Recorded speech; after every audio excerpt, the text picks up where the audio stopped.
ये क्रोशे की डिज़ाइन बहुत सिंपल और क्विक है। इसके लिए मैं सिल्क क्रोशे थ्रेड ले रही हूँ, आप कॉटन भी यूज़ कर सकते हैं। और 0.95 mm का स्टील हुक लिया है मैंने क्रोशे का। तो सबसे पहले स्लिप नॉट लगाएंगे हुक के ऊपर, इस तरह से इसे टाइट कर देंगे। अब यहाँ से हमें बनाना शुरू करना है। तो ये फैब्रिक है अपना, तो यहाँ पर इस तरह से फैब्रिक में इंसर्ट करते हुए थ्रेड को ऊपर लाते हुए पुल करेंगे। अब इसमें पहले एक लूप था और ये सेकंड लूप आ गया है। अब इसके बाद 2 लूप्स होने के बाद थोड़ा सा गैप छोड़ते हुए फिर से फैब्रिक में इस तरह से इंसर्ट करेंगे और इसे पुल करते हुए ऊपर लेकर आएंगे। अब आप देख सकते हैं 3 लूप हो गए, 1 स्लिप नॉट का, और ये 2 लूप हमने पुल करके लाए हैं। अब इसे रैप करेंगे एक बार और ये तीनों लूप में से इस तरह से निकाल देंगे।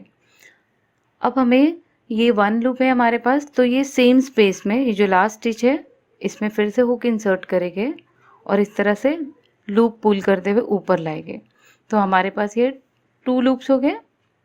अब हमें फिर से थोड़ा सा गैप रखते हुए फैब्रिक में हुक इंसर्ट करना है और 3 लूप्स हो गए। अब सबको ऊपर लेकर आना है, रैप करके तीनों में से निकाल देना है इस तरह से बनाते जाएंगे।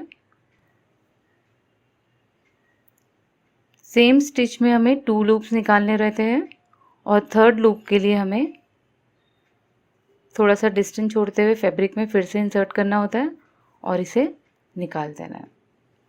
तो इस तरह से बनाते जाए और कंप्लीट करेंगे इसे।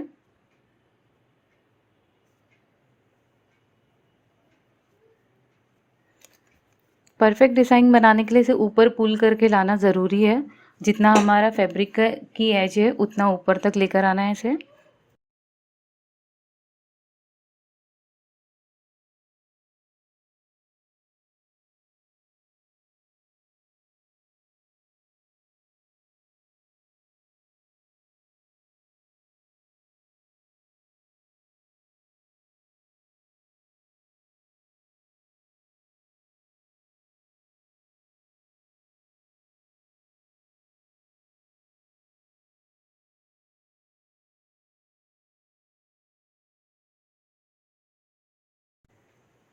तो इसी तरह से इसे कंप्लीट करते जाएं।